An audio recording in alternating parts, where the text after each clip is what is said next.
Hey, thanks for listening to my podcast. Check back every day to hear great stuff that you may have missed. All you do is keyword podcast. Plus, stay connected with the show at kiss108.com, keyword Maddie. Hello, Nick. Welcome back. Hello, how you doing?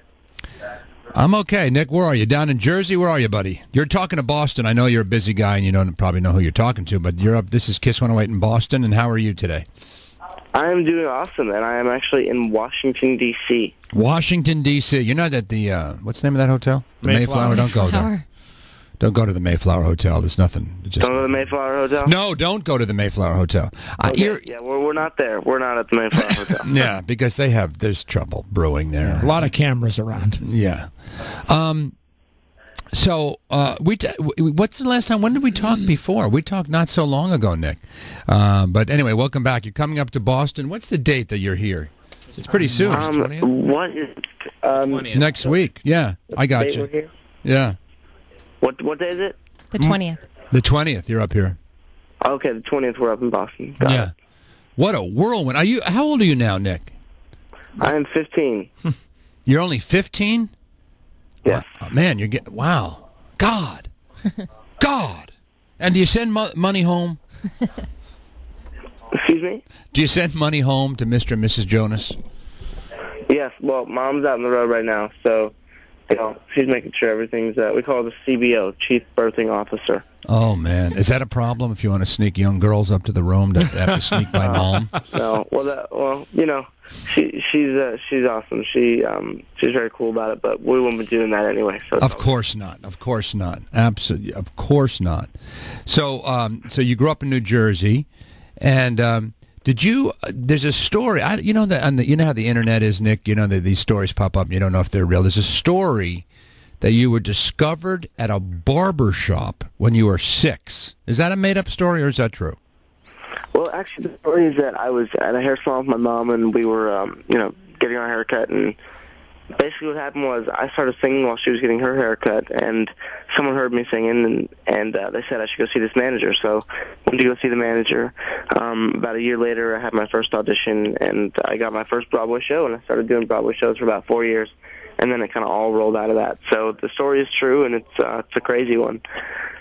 I got 4 kids. I'm going to have them start singing beauty parlors everywhere. Man, the manicure place, maybe one of those Korean girls could set them up.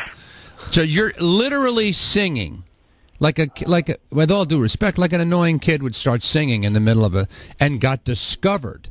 That's amazing to me. That's fantastic. It was pretty crazy because what I would do is I would have the owner really liked it when I sang. So he would bring a hat around and have people give me money, and I got like $15 one time. When you're 6 years old, that's a lot of money. Yeah, I know. And there was like a candy store right down the street that I just went and it was crazy. I got so much stuff. Wow, $15 when you're 6 years old at a candy store, man. That's a killing. It was pretty awesome. I gotta admit. Now you started working on Broadway, or yes, I did 4 Broadway shows. And during the time I was doing my third, I recorded a song, and someone heard it at Sony Records, wanted to sign me, and I started working on a solo project. And out of that, it became a group project because I wrote a song with my brothers for it. So basically, here's what happened. You were the kid with talent. Your 2 older brothers who were just kind of laying about the house. Was it your mom or your dad or somebody said, let your brothers come out with you? When in fact, Nick, this whole thing could have been yours. You could have had so much more candy if you didn't drag Joe and Kevin. This is the crazy part. Joe was doing Broadway at the same time I was, so that was crazy. And then Kevin was also doing like commercials and acting and all that. So it was kind of funny how it all kind of came together. Kind of a family is this. One day we might want to be in a band. Yeah. And the fact that, we're doing it now and that it all came together like it did is just a really cool thing. Now, we're much stronger as a group, so that's cool. That's just... Like the Osmonds. Yeah, you are like the Osmonds. Yeah. That's just amazing. And now, you have no idea how annoying your fans can be to a radio guy, because we get emails from your fans every single day, even if you're not appearing in Boston. How do I meet them? I need to see them. I'll die if I don't. All these, your fans seem to be near death. It's really very sad. Yeah. They'll say, It's pretty amazing. I'm going to die. It's always been amazing. Yeah, they actually say those words. I'm going to die if I don't meet Nick. I'm going to hold my breath till I turn blue if you don't let me meet Nick.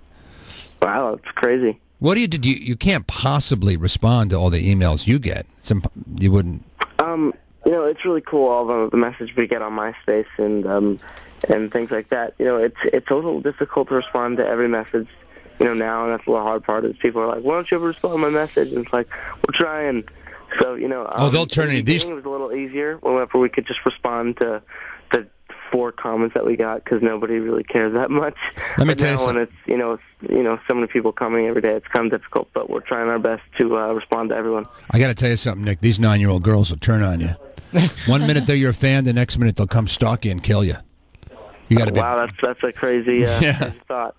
So you toured with Miley Cyrus. Yes. How was she? Now she this past when was it? I guess when was her big tour? The end of fall around the holidays. Yeah. The biggest tour in the country at that time. Was she tough? Tell us the truth. Was she a little attitude, little diva? Who, Miley? Yeah. Actually, no. I think she's a really awesome girl, and she has a really great attitude about the whole thing, and she's really down to earth, and her whole family's really cool. So, yeah. God, I hate hearing these stories. We really hate hearing these stories. We want scandal. We want a scandal, but there's not going to be one because you know what the truth is, and we're teasing you, Nick, a little bit. The truth is that this is just a really nice group of boys. Isn't there a 4th brother who's working with you a little bit, the little one or something? There is. Frankie Jonas is his name, and he's 7 years old, and he basically runs the show. So you bring little Frankie out there?